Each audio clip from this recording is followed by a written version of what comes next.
Welcome back, everyone, to the Strip Poker Night at the Inventory podcast here on wonderful YouTube. So it's neither really a podcast nor a pod at all. But we're here tonight with This Is My Sin Alias, author of many amazing characters, including Steve, who's on the testing table. If you didn't catch last episode, go ahead and check it out right in the link above. And also, we're going to go ahead and introduce my co-host, the main host, the host with the mostest, the one with the rap lyrics that, make me question a lot of things in life. Spnanon. So Spnanon, say hello. I live for the funk, die for the funk. Yeah, Alias, why don't you go ahead and give yourself a reintroduction for those that missed the episode that came out last, whenever that was. Hello, This Is My Sin Alias. You can just call me Alias. I worked on a lot of stuff, and I'm still working on a lot of stuff. But you might know me for my work on Takatoshi, Barbara, Sly Cooper, or Cagliostro, and Aloy and Steve, now currently available on testing. But don't play with them, because I'm still doing a lot of work on them. We covered Steve last time, so now you're officially just a freeloader, just giving your unsolicited opinions. Yep. But we'll let you stick around. I appreciate it. All right. Yeah, so we're gonna do some main roster stuff that we left out last time. We're also gonna do some testing characters. Should be a little bit shorter than last time, but there's plenty of stuff to praise, especially at the end. I think we had a lot of praise last time, and we're gonna have a lot of praise this time to end things on a positive note. Okay. So Ready to get started? Let's take it away. All right. Well, she didn't waste any time, now did she? I think we covered her last time on the last episode. I think actually, yeah. Last episode. I mean, I guess I don't know if we're going to call this 63.5 or 64, but nice. Last kind of big chunk of recording, we were covering Nagatoro on testing, and now she's already here bullying Senpai on main. She just bullied her way straight on the main roster. No, I mean she was already so fucking good on debut that what do you expect, really? It did not take long. There was not much to improve. Alias, what are your thoughts on the completed Nagatoro? She's got costumes, she's got butts. Really, what more could you ask for other than a wholesome personality? I mean, what is there to say, dude? I mean, everybody loves this character to the point that I would say that we'll stop talking about how much they love this character. I mean, she's great. She was great on release. She's great now. And I know she's going to get showered with so much praise that I will lead with my critique, which is, I talked about this when I first tested her, but I still feel like she risks being very one note. She's so much fun that she doesn't quite get there, but I still would have liked maybe a little bit more fleshing out, talking about things besides this one dude she's obsessed with, i.e. you. And it doesn't have to be like super forced exposition, but talk about her hobbies or, I don't know, hanging out with friends or something simple like that. And the other thing is, man, I wish her choker had more dialogue. I'm not asking for something like Kag's collar because I put too much effort into that. But it's complicated because, Nagatoro is already so much femdom that where do you go from there? Are you just going to be like original webcomic Nagatoro where she made the guy cry? But... yeah, of course. Nagatoro is great, very good artwork, and I'd say that's really what attracts people to her and makes everybody go wild over her. And the writing's still great. It's just there's a couple more things I like to see. And okay, if I could say one more thing, I think this kind of proves the point that I've been trying to make, which is we go on and on about how people should be very active in presenting their work to the wider community to get feedback and ideas before going into testing. And I'm not saying shit happens. I'm not saying they shouldn't, but I think Spinati development has kind of finally reached a point where it's at least somewhat self-sufficient, where you have people dropping characters like Nagatoro and Ichi and Cheryl, who are already pretty great from the moment they hit testing, because we have resources like the development documents and the writing guide. And Kisuke is probably the outlier, but there are still ways to learn it and learn how to make great characters.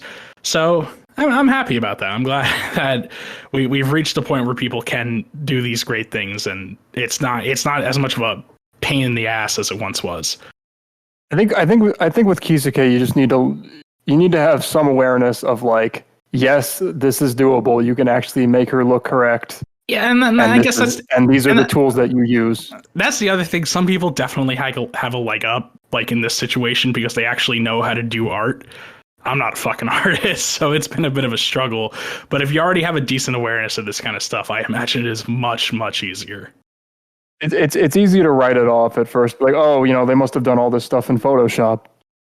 I think I obviously really like Nagatoro. I came in really not expecting to be honest. Like I think like the Nagatoro I've seen through like internet memes is just like I'm like I know, but the art's really good and the character's great. The only real criticism I would have is like so Alias reaches this point where there's like, how do you avoid making this character one dimensional?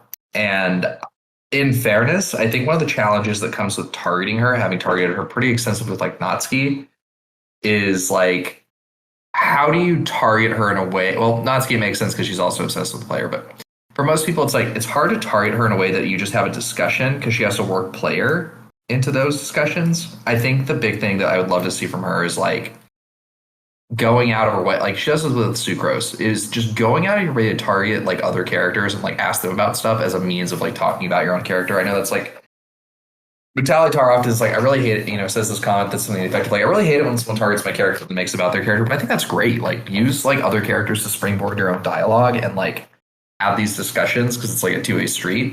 I mean, I think like it'll really help her shine. Like, I think this is a character that can easily hit row one if you can like bully, like, ironically, like Natsuki out of that like kind of privileged position. I think she could do it, and I just think she needs to target more people and have different conversations. But that's where she is now, so she definitely could do it. Yeah. The people have finally gotten the seasonal waifu they cried out for. Yeah. Could she beat Natsuki in a fight? I don't know, dude. Natsuki's like a Wolverine. I think like crazy beats size in this case. Like she's a swimmer, but I think like Natsuki has like a lot of repressed anger, and I think she wins. Like I think if it comes down to it, but I think if Natsuki pretends she's her dad, then she definitely wins. I think I've written Natsuki as being like a little bit tougher and more in shape than she looks. Like she's not like an athlete, but she is like physically aware. So I think she could win in a fight. But that's not because she's my character. I just think that's like the way it is. That's not a power scaling podcast. No. Anyway, do you think that like who do you think would beat Cheryl in a fight? So let's talk about Myriam's epilogue. We should do a bonus episode that's just like power level wank. That's like a good like Christmas podcast again. Like the thing. What was it that we did like a live cast Aimee last year? Let's do that again. We'll get like Napsu back on. But yeah. Anyway, we'll just do power levels. We'll just do power levels as like the opening. Okay, so spnanon. Next topic is Myriam's epilogue. Spnanon, next topic is my fucking opinion on Nagatoro. Because did you not give it? Like this is why I go last. Anyway, go ahead. What do you got, man? It's my podcast, damn it. I inherited it from my father Joe. All right. and I'll fucking interject whenever I want. Sure, do it. Nagatoro is not my type at all, and I love her. I love her because I had a lot of fun. I am currently having a lot of fun targeting her, and her writer is really prompt about responding to stuff. Locket is great. If you want to endear your character to other people, like literally, I say it every time. Just fucking do that. Just make yourself fun and easy to target, and don't make them wait around. And don't get up your ass about it. Easy, done. Just be proactive. Yeah. But yeah, I mean that's how you start seeing shades of other other shades of the character is them getting into conversations where they have to do something other than their usual shtick, and they're put in like situations where they contrast with another character. But yeah, I mean it's good. She's obviously really appreciated by the fan base. There was a post I really appreciated myself on the subreddit, just random out of nowhere, where her butt pose was featured alongside Maya's in what they call double cake. And I guess all the Zoomers like getting bullied because all the comments were just about Nagatoro. Nobody mentioned Maya, but she was in the picture, so somebody likes her. And I like her because she bullied her way into my heart. Target people. Target your shit. Okay. That moves us on to we covered the other main roster additions last time in the first half, the first chunk, episode 63. But there is still some more main roster content that we will talk about today, and even going forward, we have some stuff on the future agenda. But let's talk about some bonus content. Myriam, of all characters, who's been on the main roster for a little bit, she got an epilogue, a very nice surprise. And I trust that both of you have tried it out yourselves. Yeah. Oh. I mean, I wouldn't say there's a whole lot to it, but what's there is pretty nice. And again, it's the kind of thing we always say, where I don't think an epilogue doesn't need to be this odyssey in order to be a worthy addition to the game. That was definitely the mentality back in the day. It was just a little bonus. Alias, what did you think of Myriam's epilogue? I like Myriam already as a character, and so I was hoping for good things from this epilogue, and it was good. You know, it was. You know what? Myriam's another fucking gremlin. We've got a million of them now. Yeah, I really like Myriam. Like, as a gremlin character, I just like circle target her for whatever reason.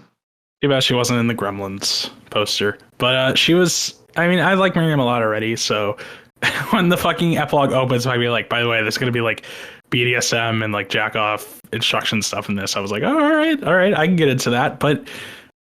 I was a little mixed on it because it takes like this kind of weird submissive slant where she's got basically like got you at her mercy, and she's like telling you all this stuff, but it's also like she's talking about like you spanking her with a ruler and stuff, and I'm like, no, I want you to spank me with a ruler. Come on now. But that was I think that was mostly just me applying my own expectations onto this. Well, what can you expect when your main waifu is Cagliostro? Sasuke alias. I mean, yeah, and I mean, it's fun. It's a good epilogue, and I think it is a good proof that an epilogue doesn't need to be this massive affair. It can just be like one background, one character, simple animations, but it's still effective. And it was good, just not my favorite. But I think all the Myriam heads out there will appreciate this one. I think like she really shows like you can do really great things with a simple, simple like scenario and lines. Like, it doesn't have to be like hyper animated or like, incredibly extensive. I think it's perfect for the character. Like, I'm really, impressed with how it worked out. Not really my thing, but again, like I think it's great. Good stuff. A+ from me. I think it definitely has some issues with it's the kind of thing that basic epilogues have in terms of visuals, where because the visuals are so simple that you feel the need to fill all the dead air with more and more talking. She kind of talks too much. A lot of her lines end up being kind of redundant because she kind of explains the same thing over and over and over again, kind of like I'm doing right now. I think that's why she ended up kind of meandering, like you said, where it's like, oh, do you want to spank me? But actually, I'm going to take control and you can come on my face, but actually on my knees or my shoes. And then actually I'm going to make up my mind and do this different thing instead. It's like, you don't need to talk so much. Just kind of, I mean, that being said, I did like the dirty talk. And I think what's nice about it is that it does the kind of thing that every epilogue needs. It does that one thing that's kind of unexpected but hot, where she's like, oh, where are you gonna come on me, or I'm gonna tell you where to come on me. It's like, and then you're about to come, and then spoiler, she just like sticks it in her mouth, and you come down her throat. It's like, hey, mix it up. It was something a little unique and unexpected, but it was memorable. So yeah, a little long-winded given the simplicity of the premise, but it was nice. Okay. Any final thoughts on the Myriam epilogue? It's always good to see more of that. It's a shame you didn't get to scuttle her butt at all. All I got. All right, then. Well, we said we were going to talk about Nagatoro's alt skins when she hit main roster. I guess we decided not to do that. But now we're talking about a main roster alt skin. Oops. A very unique one because it kind of changes the whole concept of the character. I really like this. I don't think it was super necessary to talk about Nagatoro's alt because it's a different look, but it's not too different. But Sci-Twi, this Twilight alt skin. Yeah, Sci-Twi, who is apparently like... Yeah, so as I understand she's like the Equestria girls, the human version of Twilight, because the normal Twilight that she's like she is the actual version from Equestria Girls, which every other My Little Pony character is from for spnanon, except for actual Twilight, which is a pony that's arrived in the Equestria Girls realm. I don't know how canon any of this is, but whatever. Yeah, the My Little Pony lore. Yeah, there's lore to this. So The deep lore. I guess as a result, as somebody who is not into My Little Pony, Let's clarify that. Yeah, I have to clarify this. You know, I love cartoons, but not this specific breed of cartoon. Yeah. Well, if all the Equestria girls made out a little bit more often, then I'd be on board. You know, I guess you could say I don't have a horse in this race, but okay. So technically, this character has already here. technically this character has already appeared in like Twilight's epilogue. Like several of Twilight's epilogues. Dude, Twilight Sparkle's such a good character, and like I love this. Like this gives her a bunch of new like texture, which is exciting. Yeah, so she low key has a lot of content. I guess it kind of went over my head a little because I just don't really know what like the whole source of this is, but it was fun. It's kind of a fun idea that it's like instead of Pony, it's like the real, quote unquote, real Twilight Sparkle who has always been a human, and it's kind of like a researcher, I guess. And I the only thing that stood out to me as being kind of weird was like her whole like stripping gimmick, where it's like I'm gonna do this like my other self did, where it was a fun little gimmick for her first strip where she's like surprised about taking off her panties, but I felt like it dragged on a little too long. But that was really it. I think it's fun. The ponies are fun in general. I don't think they get enough attention like they deserve, but it's just not my thing. But I think anybody who likes these characters, who likes MLP, will appreciate it.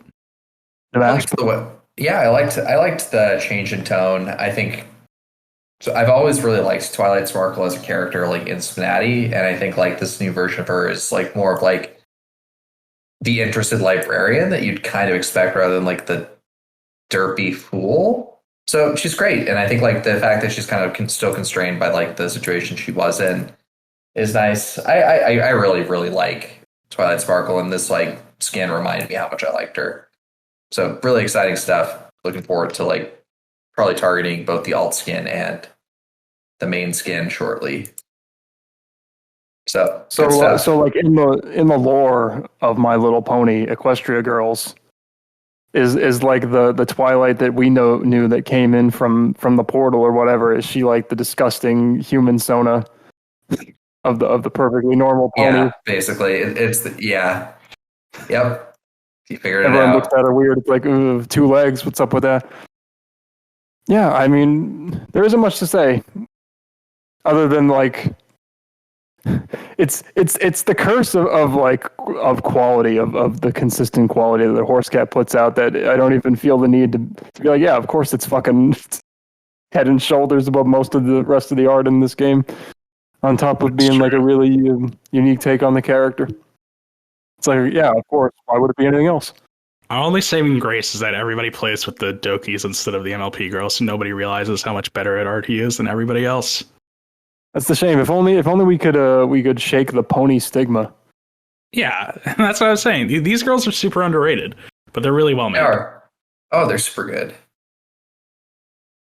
Well, Alias, I said you were a freeloader, but I guess there is something else you can give a pretty informed opinion on, because next up we have Takatoshi's favorite little plaything / partner life, totally heterosexual life partner / guy in disguise in a cross-dressing disguise. Was it Tsukasa Okino? Tsukasa Okino. So this is the other reason I was brought on. 13 Sentinels, Aegis Rim. Yeah. So Okino, very unexpected, and probably a reminder that you should never write a character as if nobody will ever possibly make this other character. Yeah, I really haven't run into that problem too much so far. Well, I also made obscure mecha character, and I thought there was no way anybody else would ever make another 13 Sentinels character. But here we are in the present day with Tsukasa Okino. I thought of making the girl with the twin tails, or Natsuno. I thought about it, but anyway, never mind. Yes. Oh, Tomi. I love Tomi. Tomi's great, but anyway. If I made another character from that game. But anyway, Okino. both with his default where he's in the the girl disguise and his alt where he's just a boy from the start. I really like Okino. I think he already has a lot of fun banter with Takatoshi that I still need to properly respond to, and that's fun. And he's got some he's working on interactions. I should mention that this is from Death Respects, the author who also made Ichi, who is I think currently on his way to main roster, and is quickly carving out a space. Death Respects has gone hard into his niche, and he has gone into it hard, and he is hard as he goes into it. If Callie makes he's gone into it hard, he's currently coming into it. If Callie makes nervous twinks with glasses on, then then Death Respects is making smug twinks who will destroy your penis. Male gremlins. Yeah. Destroy Dick December. But for Okino, I really, really like him, and I think he definitely hits on a lot of what makes Okino so appealing in 13 Sentinels itself. He's smug, he's intelligent, he's a little bit stoic, I guess, or maybe just difficult to phase, so he faces most situations just without a lot of surprise or without a lot of embarrassment. He's confident and he's just a fun presence. Now, I do think my experience might have suffered a little because I played him with 3 other women and Okino is portrayed as gay, which I think that it's never explicitly stated, but I think that's a pretty agreed upon idea within the 13 Sentinels community. I like him a lot. I guess if I had to talk about critique, I guess the big thing would be his art. I don't think it's bad, but it does stand out a little against Takatoshi, who I'm not saying has a perfect model. There's a lot I'd like to do to Takatoshi, more ways than one. But I guess the thing that stands out to me are his eyes. They're like, I don't know how to put it, but they've always stood out to me as looking a little odd and not very close to the art style of the game.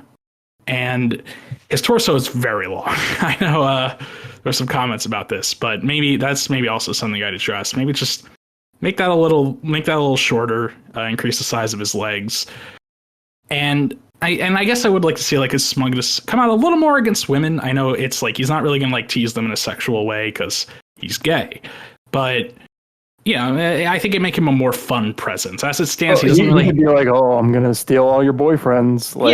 That'd be fun too. I'm a better woman than you. That's great. I am so there for that. That's amazing. Because right now it's you fucking wrote Adrian. It right now it feels like Okino just doesn't have a lot to say to women. I think there just needs to be a little bit more inspiration there. But I mean, he's fun with men, and I think that's what really brings out what makes this character so fun. And I really like him. I'm gonna keep throwing lines at him because I have to. Aliens, you don't have to do anything you don't want to. I definitely want to.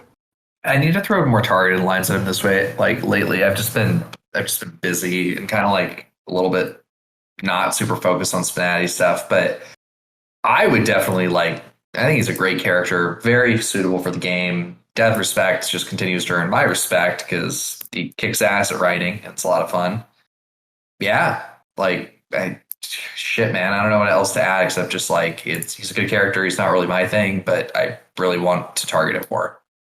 Dude, mecha characters, I'm here for it, man. Yeah, Takatoshi needs to respond to me more. Well, I'm sorry. I'm always working on something new. It's hard to go back to my old characters. My Steve Lyons alias, anyway. But shit. What were we saying? Yeah, I think Okino was great. And yeah, I played 13 Sentinels. I really like this portrayal of him. I think it makes complete sense, and I just I think it's like Takatoshi and Ignatz is really cool for the audience that's there for that. I do think you got to do it. Yeah, that's another thing. It's nobody's ever going to do it, man. So I can totally have Takatoshi jack off Ignatz and have it not be weird. Well, look where we fucking are now. I mean, I'm waiting for I've got an Adrian and Marinette dual forfeit that's just waiting for them to hit the main roster because I'm not troubleshooting that as part of a sponsorship requirement. But once she's back on main, I'm looking forward to that. But then there's a bunch of other Adrian dual forfeits I'm interested in. But I like dual forfeits. I think they're some of the best things in the game, and I think for like this particular group, go for it. Is he going to be pitching or catching? Well, you'll have to wait and see. It depends on who loses first. Okino is definitely the top, but if you want dual forfeits, did you know that Sucrose and Cagliostro have one? I know. I'm very happy about that one. Yeah. That's good shit, Alias. I got what I wanted. But back to Okino. Yeah. If you have anything to say about him, spnanon. Oh, do I? Go for it. I'm going to start with the bad news first. So you mentioned his long torso, and I'm inclined to agree. The art does need some tweaks. I'll also jump in on that. Monstrosity. What is this? I'm sorry, but this is like something really went wrong here. Like this is ghoulish. I'm surprised. I played him with Cheryl. I'm surprised she didn't have like some kind of freak out because this is a full-on Silent Hill ghoul we're looking at right here. Like, I don't know what happened, but something did. Like, if you just like massively squished down his torso vertically, it felt like he fell into a taffy puller. Jesus Christ! Looked at him naked, so I think that's also probably a problem. Listen, I don't think that's really.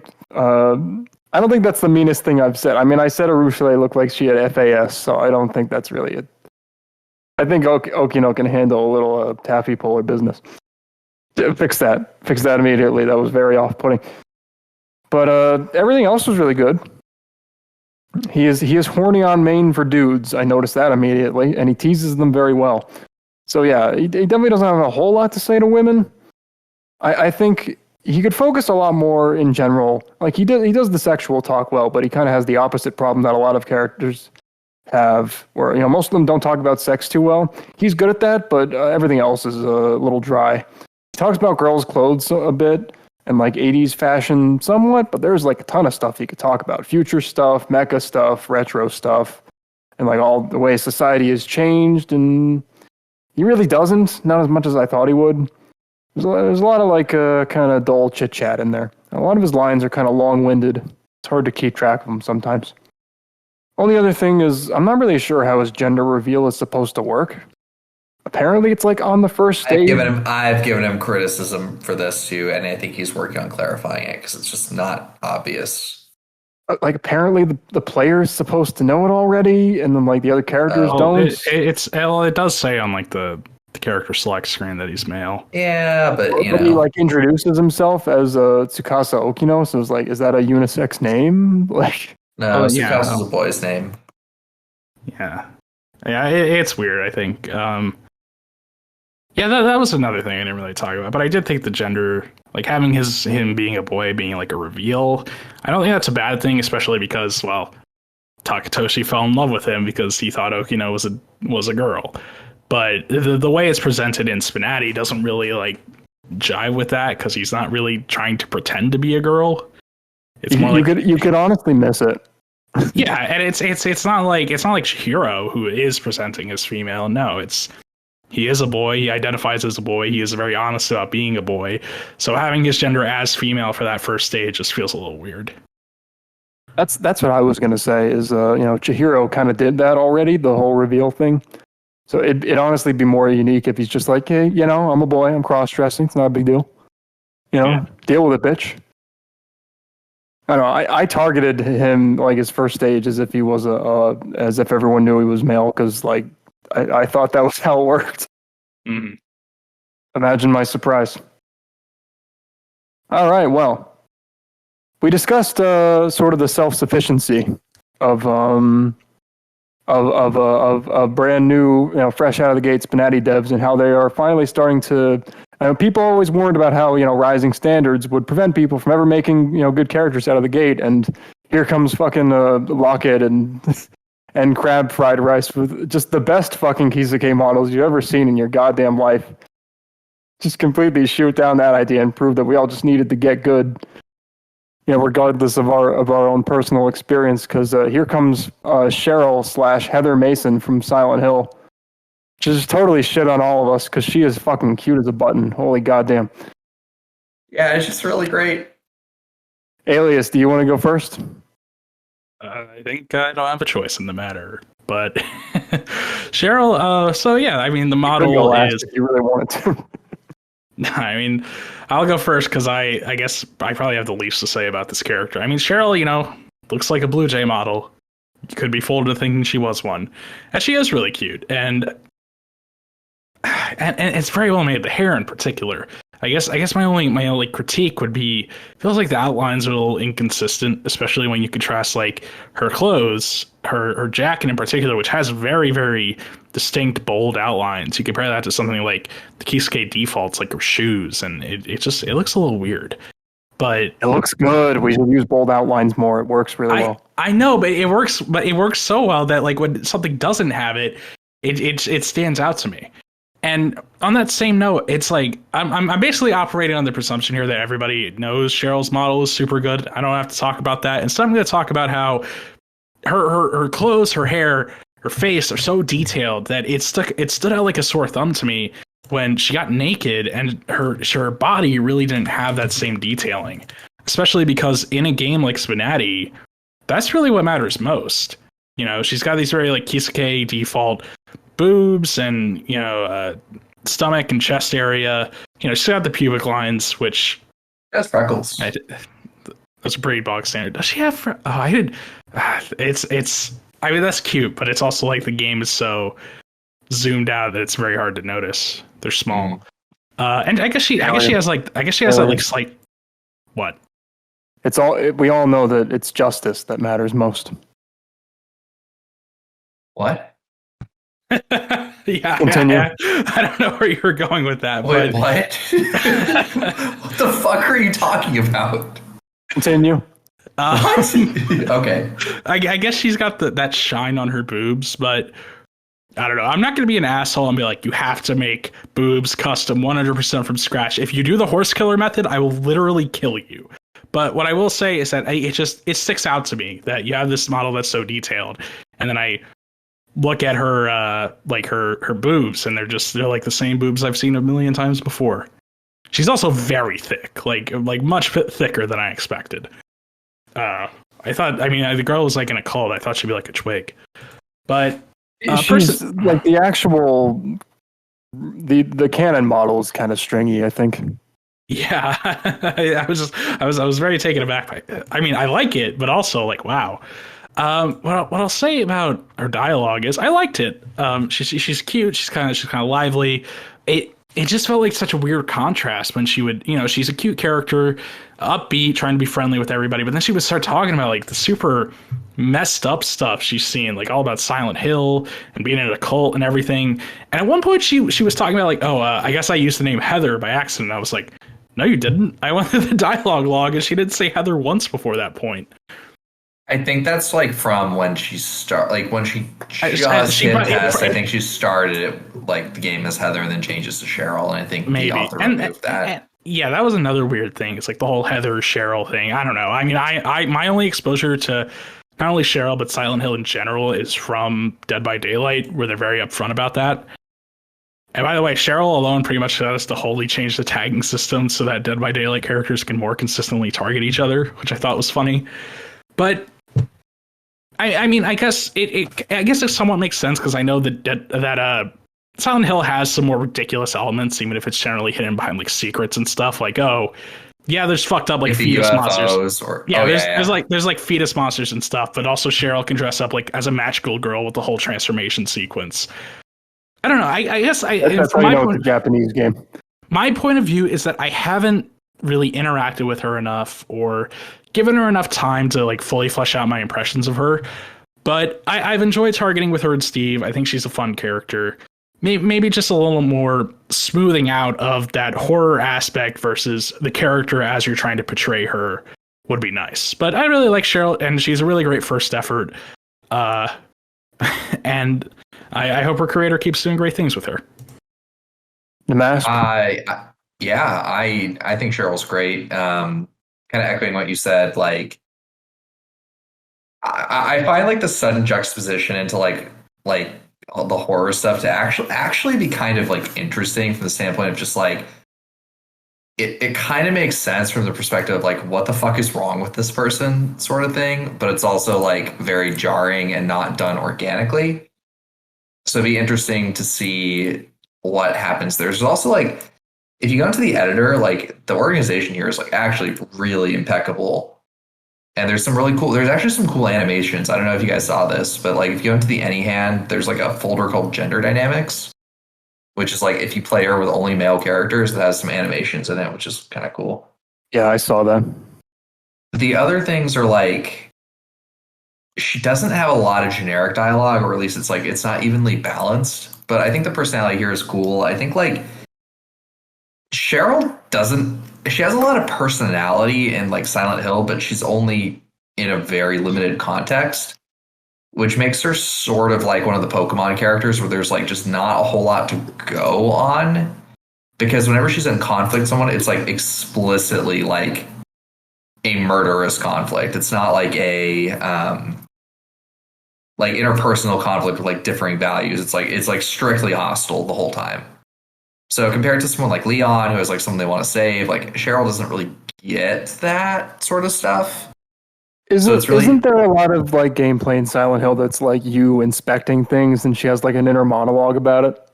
Yeah, I have a feeling that's where a lot of the dialogue she gets come from. She's also like sort of like, she's straightforward, but she's not super confident, which is interesting. If there was a lot of dialogue, that actually seems like I usually rail against inner thoughts because like characters aren't actually portrayed with them in the source material, but if she is, fucking go for it. Yeah. Just be like, wow, this character is a real bitch, just like to herself internally. Yeah, I think that's good feedback to post. I really hate being on this fucking table. All these people are annoying. Like, I think it's good feedback to just post in like the channel, because I don't know when this episode's going to come out, but I'd say sooner is better than later. I really like the author, like the way that they're writing the character is really interesting. I think the model's cute. I think the stripping order makes sense.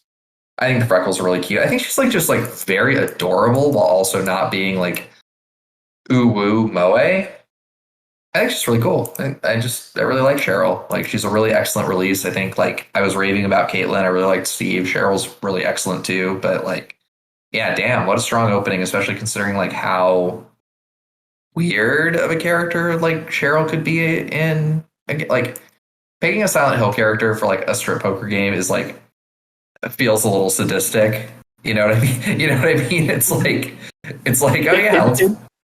I think what the author was going for with a lot of these like inner mechanics was like she keeps kind of subconsciously expecting everything to like turn into a nightmare, and it never does. Because that's what she associates sexuality with. I think there's like explicitly like a lot of content around that, especially like around like the first genital reveals. I'm sort of skimming through the character editor right now. Yeah, but something about it just didn't work. I can see that. Yeah. And I think it totally could work, but it just needs something more. What do you think it would take to get there? Like more lines is not really the answer here. Like how would you do it? Like I guess. Again, I haven't really played Silent Hill, but if she uses those inner thoughts all the time, just fucking do that. That's interesting. Just like how basically she just have a running commentary going, then like because like her experiences at Silent Hill are so weird and morose and fucking graphic and gory that it's not something she really has to bring up with other characters, but it's something the player should know about. It could just be like inner thoughts about stuff. Yeah. That's interesting. I can see that that's working. What she does in the game, right? Yeah, I can see that working, especially because like it looks like there's like a bunch of filtered lines being written.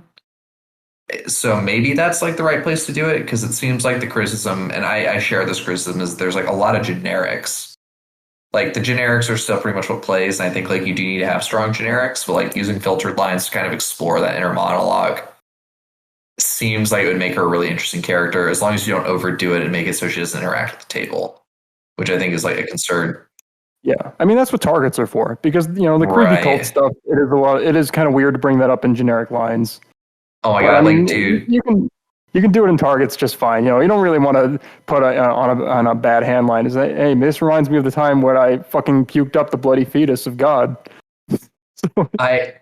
It's really actually great because like she's such a bitch to like characters with the cleric tag specifically. And it's like it's actually like that kind of like little details are fantastic for like the monsters. Yeah. There's this famous line from Silent Hill like 2 that like everyone's just kind of chilling around, like, or like this one character's like eating a pizza, and James, who's like got his own issues in the first race, is just like, how can just stand around eating pizza? There's monsters over there. And she just like, so Cheryl has this filtered line to like the monster tag. I saw it pop up. I was playing with her like Arabe or something like that. And she's like, how can you all stand around playing strip poker? You were playing with Harambe? And I was playing with Harambe. Rest in peace. By the way, talking about monsters, she like is very not okay with Sly Cooper, which I thought was pretty funny. Oh yeah, Furry's the worst monster of all. What? What is this about Sly? She's like, oh, you're such a cute mascot, and then she like flips the fuck out when he takes his dick out. She's like, what? Oh yeah, there was that post of like the screenshots. She's just like, what the fuck? Yeah, it was pretty funny. Yeah, that's great. I think like there's little things like that are great, but like whoever, like, there's a good sense of humor here. There's a lot of like really dumb shit, but like I think Silent Hill 3 has this like really great line in it, like towards like the end of it, where like Cheryl's like finally like confronting this one like asshole character named Vincent. Sorry, spoilers everyone, but it's a 20-year-old game at this point. And PS2 game, like right, and so she like actually did play 3 on the PS2 when it came out. But anyway, so it's something to the effect of like she's confronting this guy, and she's like giving him shit, like she's like giving him hell because he's like such a bastard, right? And she's just like blah blah blah, and he's like, oh, you think you're so good? You're the one who comes in here and like gets off on like all this like murder and things like that. And she's like, what are you talking about? They're monsters. Like, of course I'm like venting, whatever. And he goes like, oh, so they look like monsters to you. And then just like there's this realization, she's just like, oh no. And he's just like, I'm kidding, but he might not actually be kidding, kind of thing. So it's just interesting to see what she's like. There's also like the Wii Silent Hill, which is like very obscure, is like explicitly like Cheryl in therapy. It's like a different Cheryl, but it's still just interesting. Anyway, moral story is like I think Cheryl could go a lot of different ways. I think it's hard to do like a horror character, but I think of the horror characters that are like pure horror characters, she's pretty good. Like I think like this is a really great start. I think getting that internal monologue like spnanon suggested is a great step forward. And I just want to see where she goes. Like, I think there's like a lot of potential to make a really interesting character here. Yeah. I think she just is an interesting character. And I think as far as navigating like the weird, creepy cult stuff and the trauma, I think that's best left to inner thoughts and targets. But Dude, one last thing I'll say is like her interacting with like Ladybug and Natsuki is like really great. She's like she's so nice to Natsuki while kind of like understanding some of the weird stuff that she's been through. And then like with Marinette, she's just like, oh, magical girls are great. Are you like Sailor Moon? Or it's like something like that. And I'm like, oh, that's cool. Like I think it's just like there's a really nice grasp on like stuff here, I guess. That's the thing. She's got the layer. She's got the trauma, which is like weird and hard to deal with. But like in other ways, she's just like a perfectly like normal kind of. She just behaves like a normal, functional person, but just like issues. She's like a ditzy teenager, sort of, who really does not want to deal with this shit at all. Right. I do think the Sly Cooper lines are some of the funny. Like that's like the funniest shit. Though she's like, "Oh, you're so dark. What the fuck are you doing?" Even though the mechanics are kind of jumbled right now, I think the tone is pretty good. She's got like a Buffy speak thing going on where she's just like a teenager, and she doesn't have a really wide vocabulary to describe all this stuff. She's just like, well, I'm really kind of into this, and maybe we could, like do the thing with the stuff and chat and like her sexual reactions is kind of because she kind of ties sexuality to all the trauma of her experiences. She kind of has like generic sexual reactions, so you want to explore that kind of inner thoughts. And I think it would help if you kind of nailed down a little bit what she was into. Like she was kind of into guys, and it's like when a girl started doing the forfeit, she's like, "Oh, you can look at me, I guess." But it was kind of generic stuff, where it seemed like it could almost be anyone's. It felt like cookie cutter sexuality. So I think it would also be good to really think about what she would actually be into. I did think Cheryl had some really good forfeit dialogue. Actually, like she focuses a lot on like meditation or something. I don't know how you describe it, but it's just very much like it is kind of that inner monologue of stuff, but it's like really focused on like the sensations of things. And I thought that like that was pretty interesting to me. Yeah. So I think there's something there to that. So I think there's like it's moving in the right direction. It's just going to be some work to get it where, you know, it needs to be to make it to the production game. Oh, and art-wise, she wasn't totally without body detailing. Her freckles are really cute. She's got freckles on her chest. She has freckles on her hips. I talked about that though. It's like, yeah, she has that detailing, but it's kind of like hard to see. And my focus is more on like her chest, or like her more like stomach and her chest area, where it's like I could see it. I don't know. I have a pretty big monitor, I guess.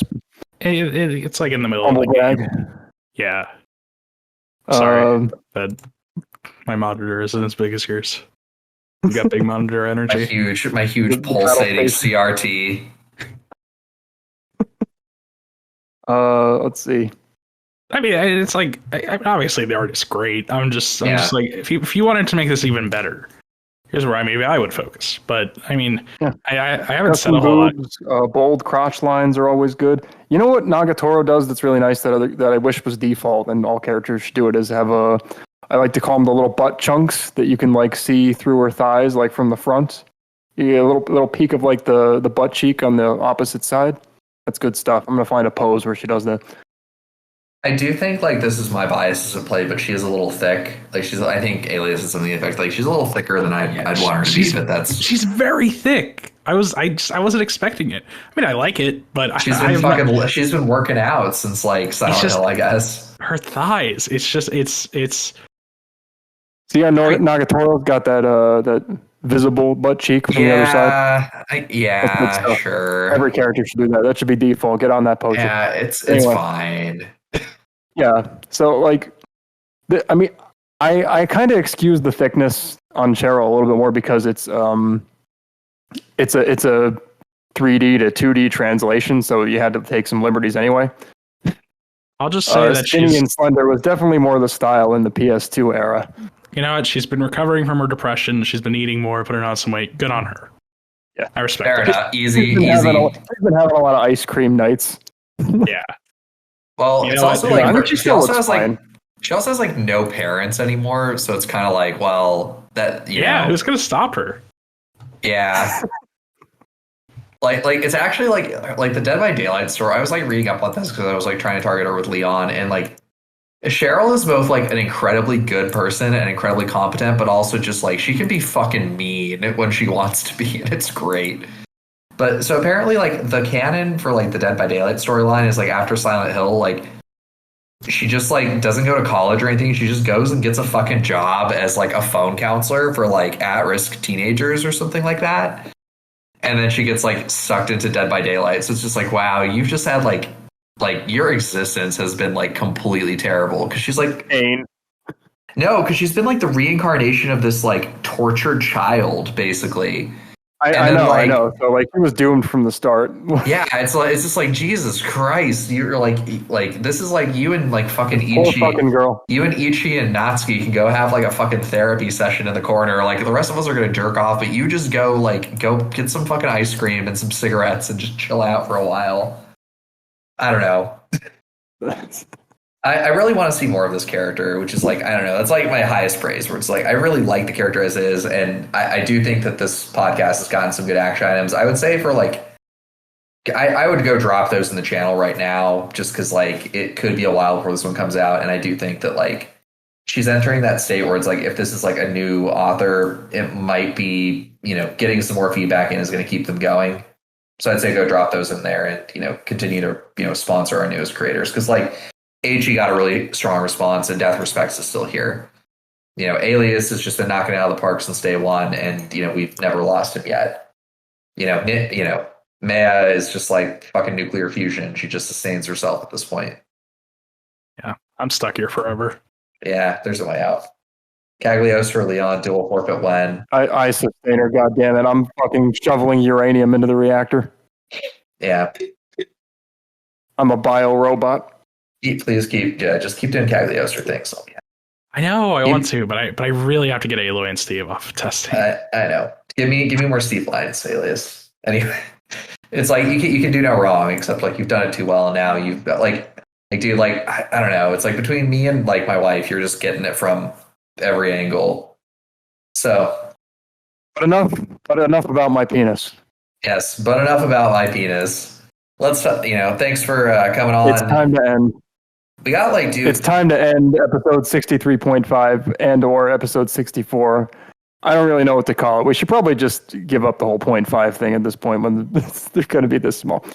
But let's end on a solemn note. I mean, we already had plenty of horror and trauma and death and destruction in the form of Silent Hill and all of Cheryl's experiences, and now we should take a moment of silence for the canonical six that the sinister six that have been culled from Spinati for consistently poor performance and ratings and just lack of updates over 4 years or 5 years or whatever it is.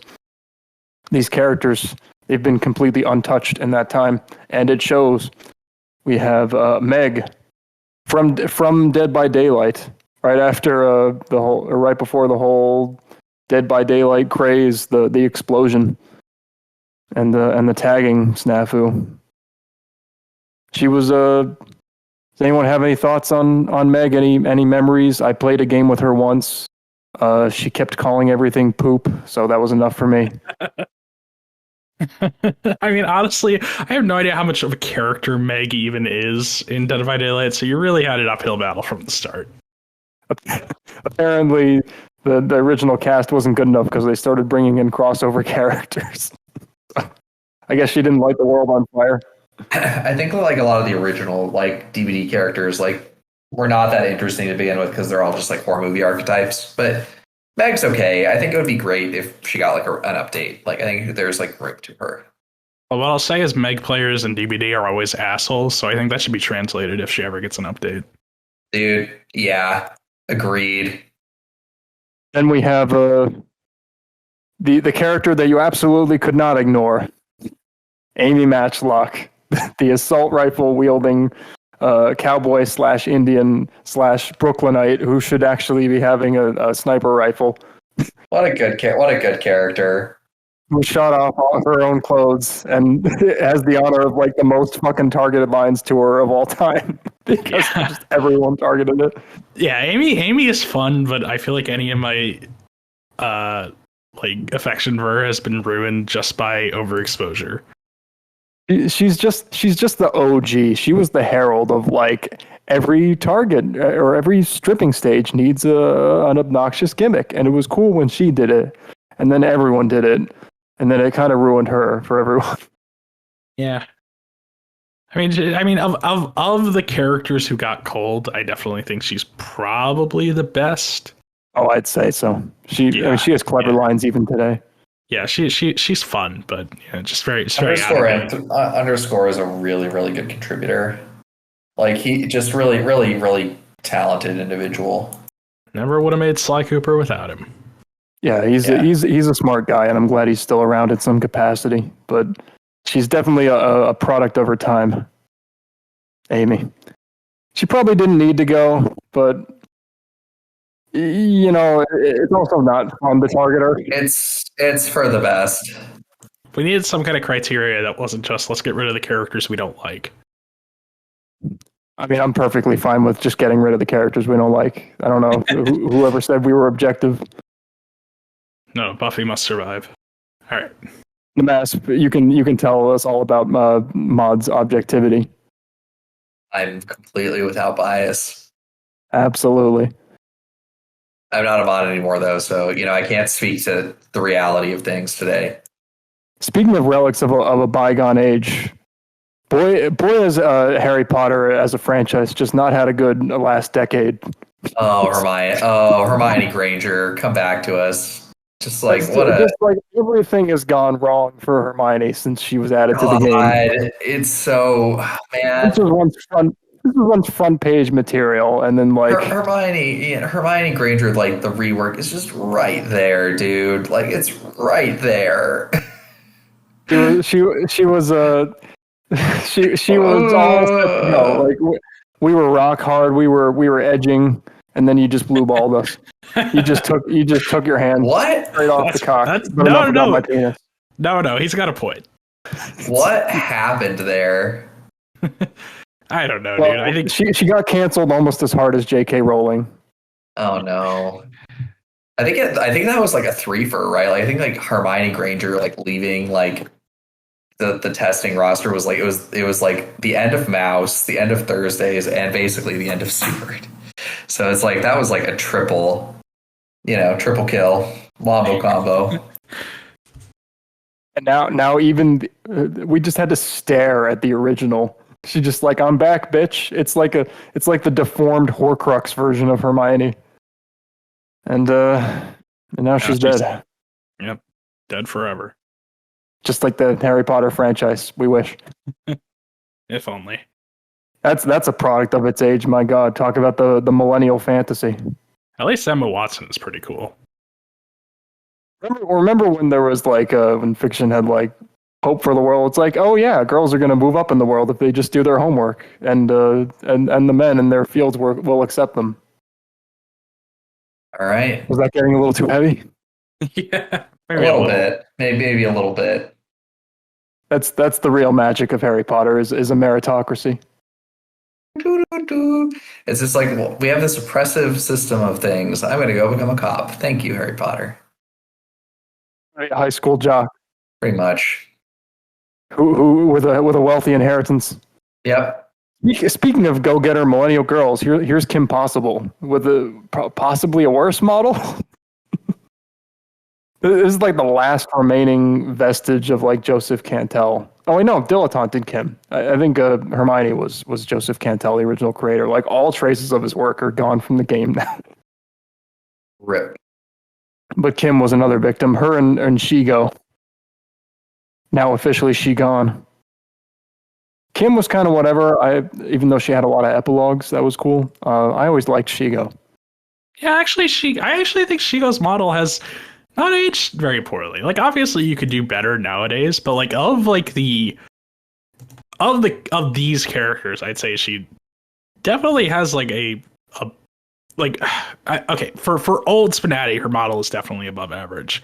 But I never played with her, so I can't comment on the dialogue side of things. But I'm not exactly crying about losing these two characters. And they were very outdated, and I can't imagine there's much worthwhile about them nowadays. But I mean, if you wanted to draw in the 2005 crowd, maybe you could rework them. Hey. I mean, like, here's Cheryl from 2003? Yeah. I mean, I made a character from a video game franchise that's basically been dead since 2005, so... It's not like they're bad character choices. They're just old as hell. Yeah, that's pretty much it. It's like I'm just joking around. Like the art really shows, but like Dilettante was always a pretty good writer. Like I still think Shego had some interesting, fun lines. But like she was like a just full on villain. She like snapped blackmail photos of people.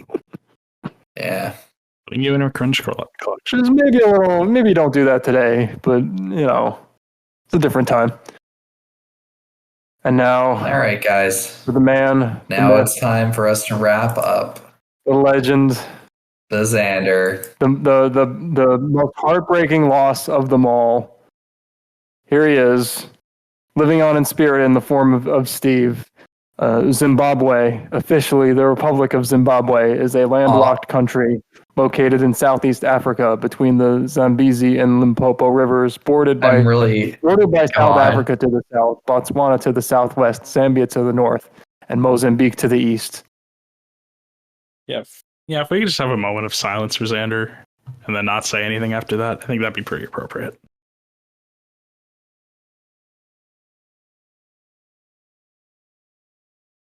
All right, good talk. Good talk, guys. I think that's all there really is to say about him. It was great. You've done well. You can rest. Cool. All right, guys. Well, I got to roll, but it was fun. Good to see you guys. Good episodes. And Solly, best of luck editing. See you guys soon. Well, I mean, the MASP is free to leave, but I thought, yeah. What are you gonna do? Alias, do you have anything to end on? No, not really. I mean, I think we've had a really incredible cast of characters to talk about today, and yeah, great set. Glad to have been here to talk about I them. agree. This was some strong content, and we'll have some strong content to talk about next time as well. Yes, we will. I said it last time I was on this, and I'll say it again now because I think it's even more true. There's really no better time to be working on this game. It does keep getting better and better, which is great. And I think I do think I am kind of coming to the end of my spnanon tenure, but I've been saying that for years. So we'll see what happens. Yeah. You've been talking about retiring since I started developing. No one's ever really gone. Yeah, but it's kind of a meme at this point. But like, actually, I just, it's like I'm still having fun. Like, I enjoy doing it. I'm just also kind of like, I think there gets to a point where I'm like, it's okay. Like, the past has to die, and I have to die with it. I also kind of made an agreement that like when I had kids, I'd stop doing it because I just feels uncomfortable at that point. So we're getting close to that. So someday I'll be like, it's all done. I just want to finish up Marinette, and then I think I can kind of start winding down for realsies. Okay, guys. Well, good night. I'll talk to you soon. Hey, Biggie Smalls, the millionaire, the mansion, the yacht, 2 week spot.